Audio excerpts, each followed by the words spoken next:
Good evening, campers, dreamers, and babysitters. When a locket is removed from a collapsed fire tower in the woods that entombed the rotting corpse of Johnny, a vengeful spirit spurred on by the horrific 60-year-old crime, his body is resurrected and becomes hell-bent on retrieving it. Yes, folks, this is our raw reaction review for In a Violent Nature.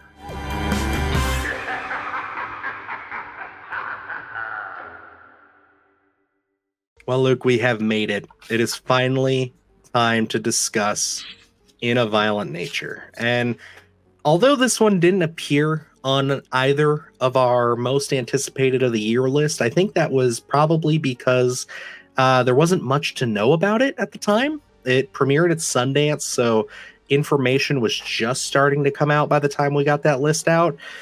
This quickly climbed to the top of our most anticipated, maybe not the top, but top three for sure.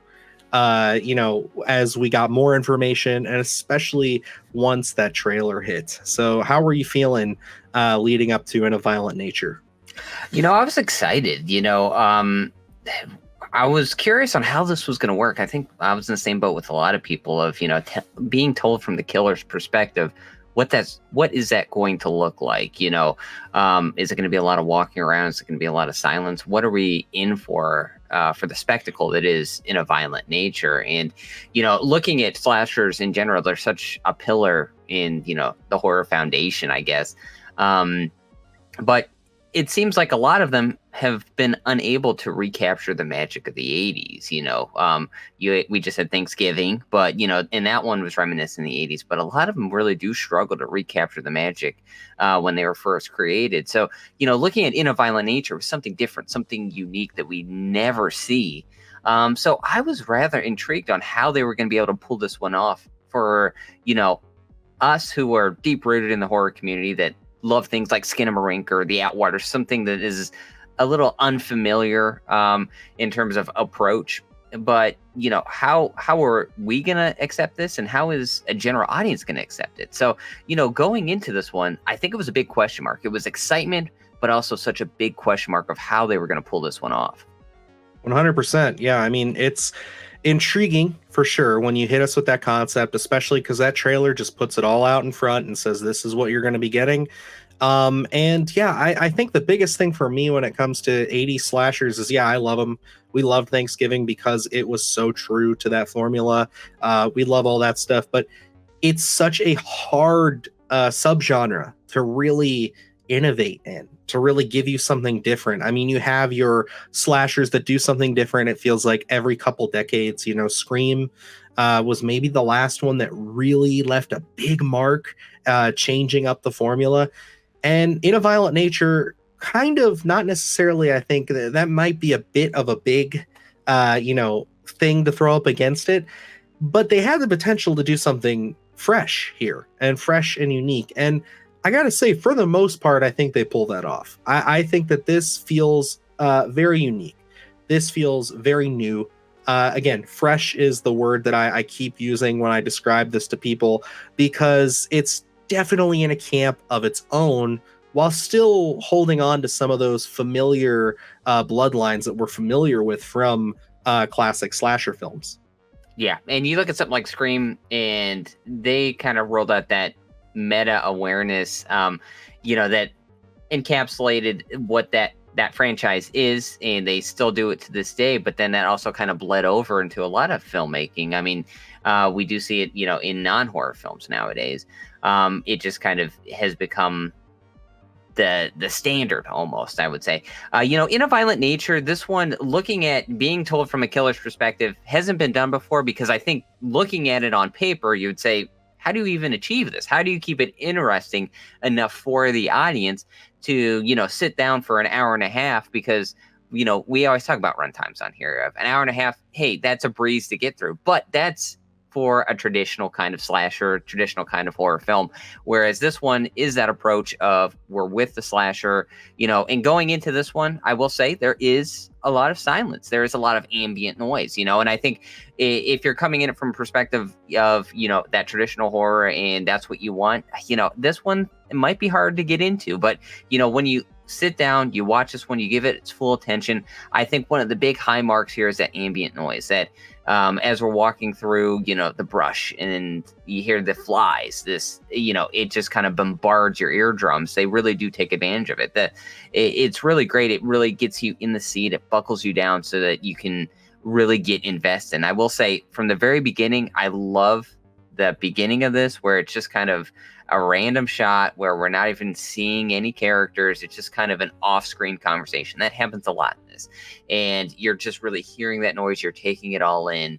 And then, we get introduced to our killer, Johnny. And, just the sound of, I don't want to get into what exactly it is, but, has a lot of earthy tones to it, I guess, and that stuff for me, I was all in it. Fully invested for it, just because, and it's a theme throughout this. It is so well done.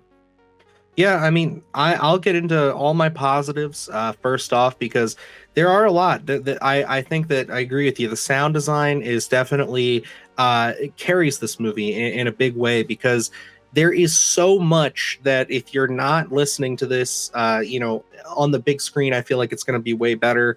We got a screener. So the first time I watched this, and I will admit, I've watched this now 3 times. I saw this and I kind of missed some things. So with us having that benefit, I am a little worried that if you watch this and you don't have your attention like stuck to it and you're not really in the best sound environment, you might miss some things. I certainly did. But I think that is one of the benefits when it is projected perfectly, because like the sound is so integral to this, because there's no real score. There's no real music that plays in the background. It's not like your Friday the 13th where the slasher's coming and you have that Harry Manfredini score, coming out from you. No, it's all silence. It's just how it would be in real life. And it's so unique and so different. And again, really fresh. It for longtime slasher fans and big ones like we are, it is so fun to sit down and watch this movie from that perspective. And I agree with you. I don't think it's going to be for everybody. And we'll get into that a little bit more here. But I think that this is going to be a film that's going to divide audiences. But for people who are entrenched in the horror space, I think there's a strong chance that you're going to walk out really enjoying this take. I got to say, the look of Johnny, I think that he is just one of those very, again, familiar, but just enough freshness to it to kind of set himself apart. I really enjoyed the look of this character. I love the lore of this character. I love how they set it up. Again, familiar, but fresh. That's just going to be my mantra throughout this review, because you have that nice blending where it's like, you can see Jason Voorhees in there. You can see it, but they change just enough and they bring just enough of this energy. And in the performance by Ray Barrett, he brings just enough humanity to this slasher character, which is something I didn't think I was going to be saying, that you really feel for this character and you really fall in love with him. I think horror fans, when they walk away from this, they will say not only were the kills amazing, which we'll save for a second, but the character is just one of those ones where it's like, yes, I loved him.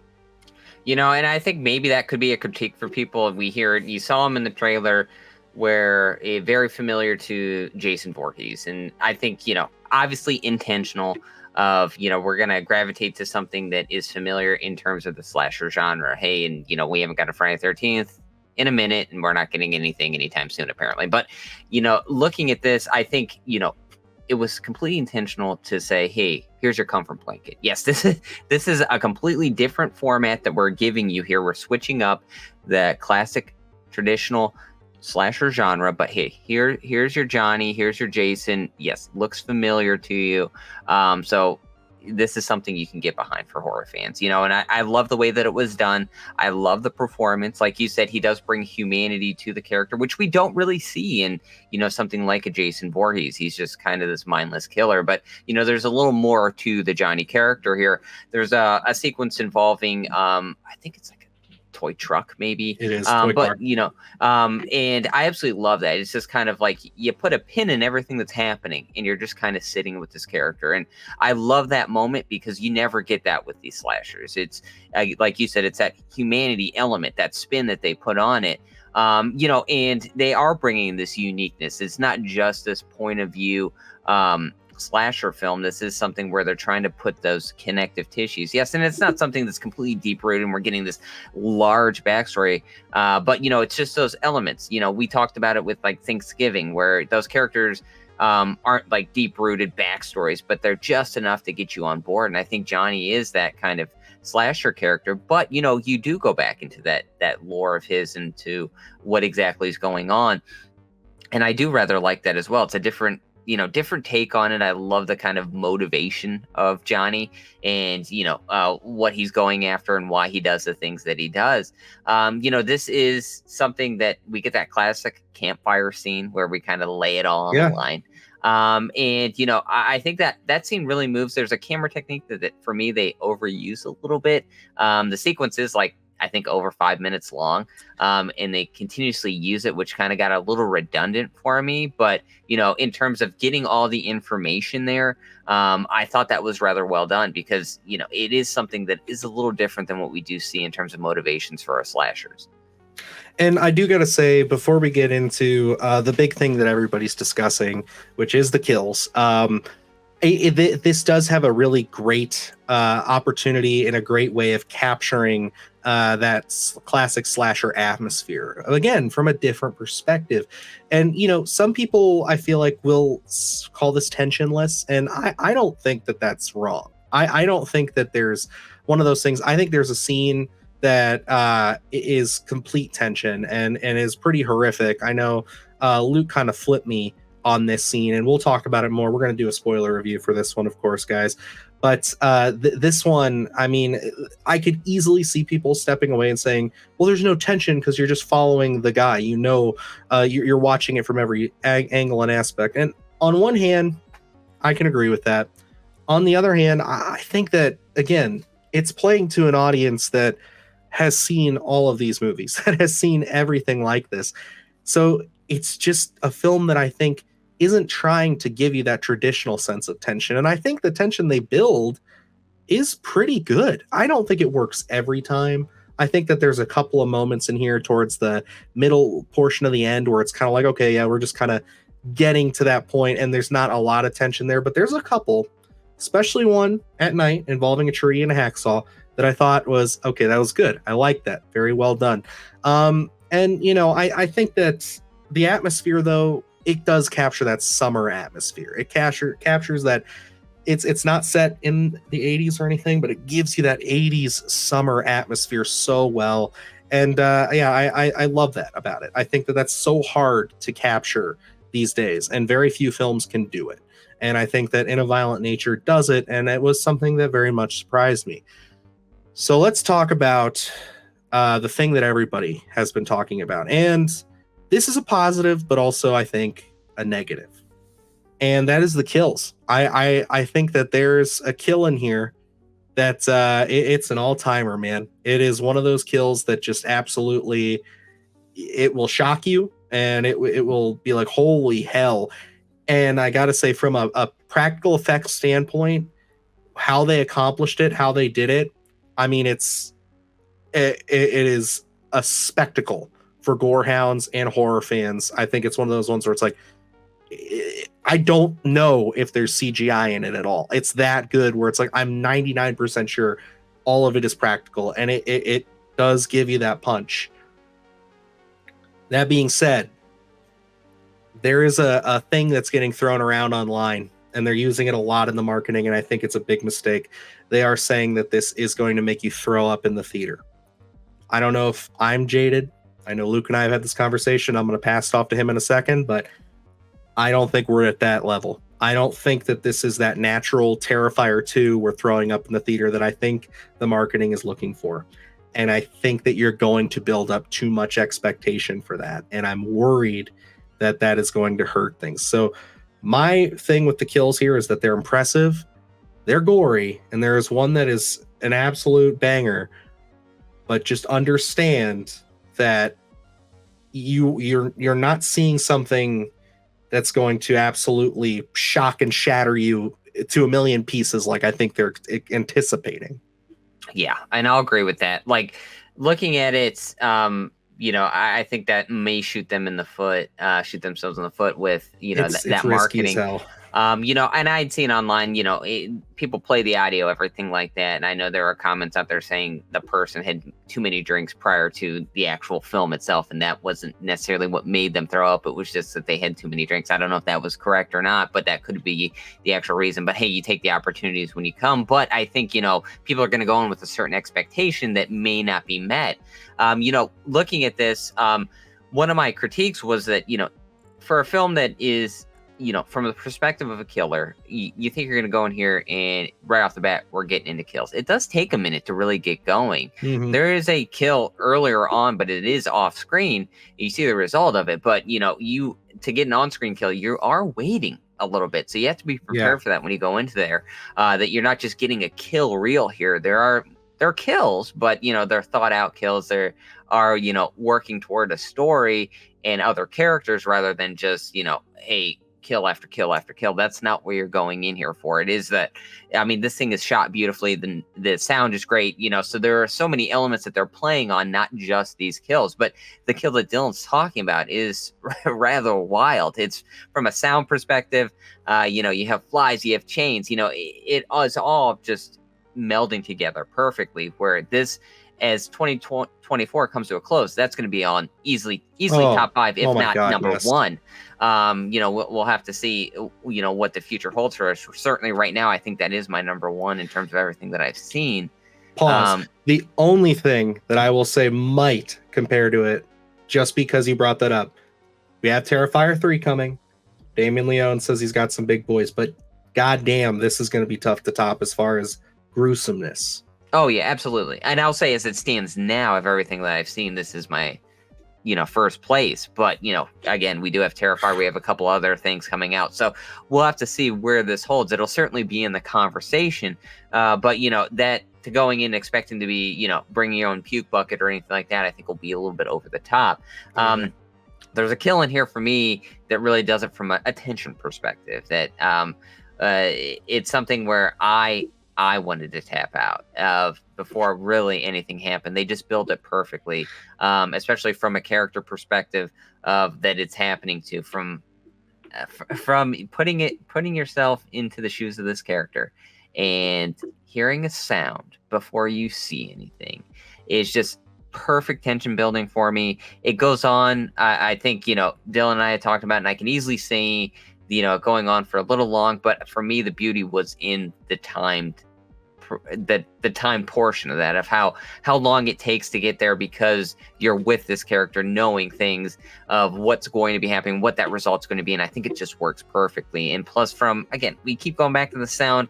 It really leans on the sound there as well, and it just works out perfectly. So you have that kind of over the top crazy kill, but you also have a very tension filled, you're just waiting for something to happen, and I think both those kills, they work perfectly, so I think this film has just a lot to offer.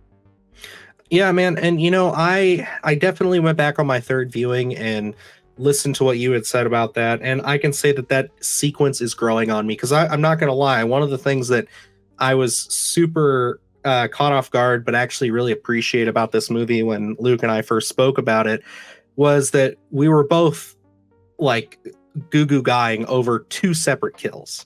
And that's one of those things where it's like, that's awesome. I love that as a horror fan. I love that it's kind of like everybody's going to have their kind of pick your poison moment with this, and I think that's great. And they were 2 drastically separate reasons on why we liked or disliked either one.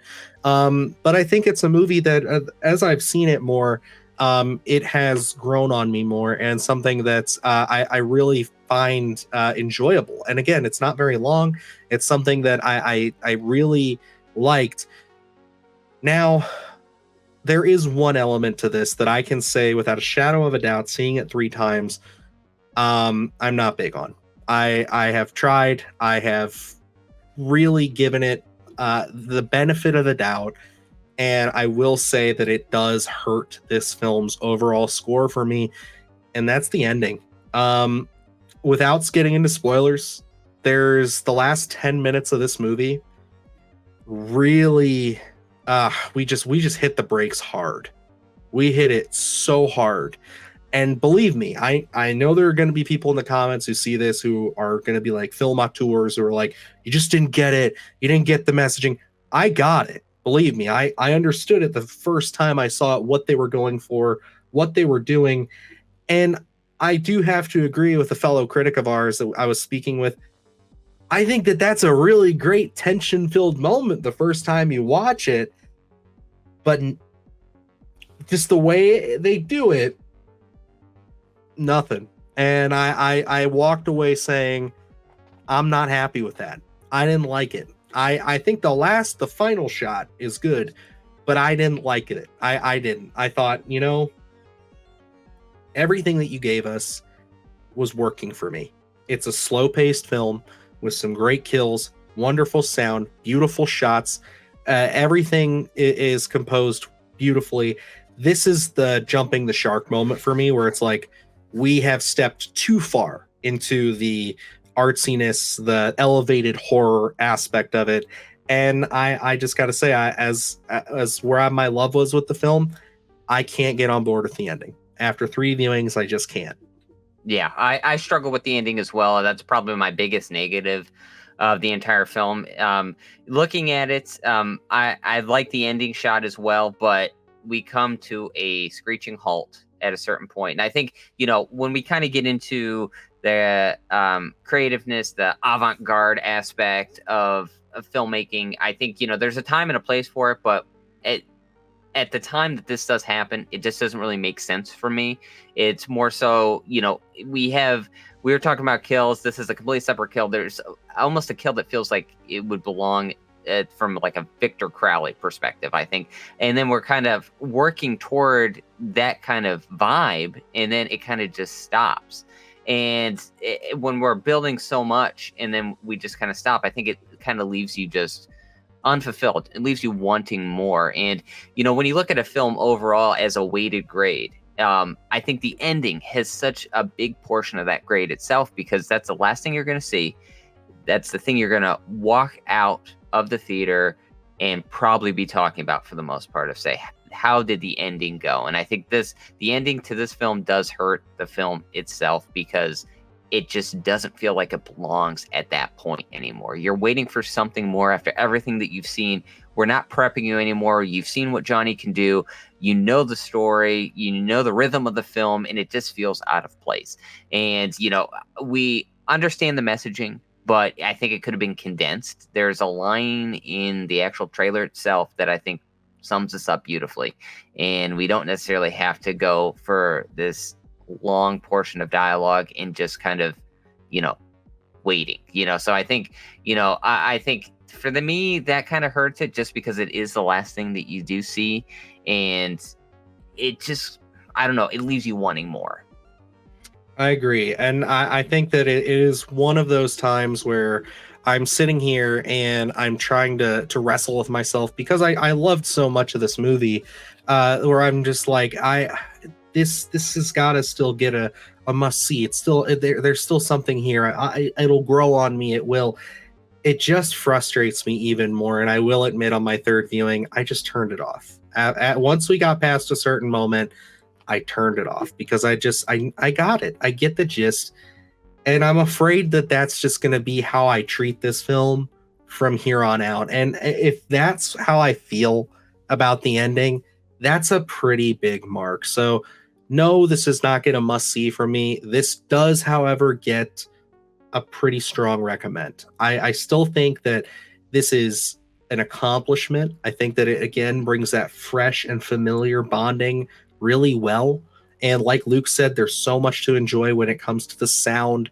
One of the elements that I loved on my 2nd viewing was watching this with really good headphones and picking up so much more, because there is so much lore and so much just ambience and things that are built in the background just between dialogue that's kind of, further off screen, that you could blink and you miss it kind of thing. that like there were moments where Luke had brought something to my attention after my first viewing. I didn't even realize who this character was. And then they're reincorporated later. It just makes the movie so much better for me. And yes, like Luke said, I agree with him as well. We had that talk. I didn't bring it up much, but the teasing you at the start with, it's not an all-out bloodbath right away. I think we could have gotten a little bit more of like a big kick to start. So yeah, I think this has to sit at a recommend for me. I still enjoy it. I'm still really happy to watch it. It's something that will be in my rotation because it's the closest thing we're getting to a Friday the 13th anytime soon. And I still really enjoy it. But in my heart of hearts, that ending just, it had to knock it down a peg for me. And I really tried. I don't think it's something that's going to grow on me anytime soon. Yeah, and this film has a lot going for it, from sound design to just the overall look. There's some gorgeous shots in here, different times of day. Johnny himself, great character design, great backstory.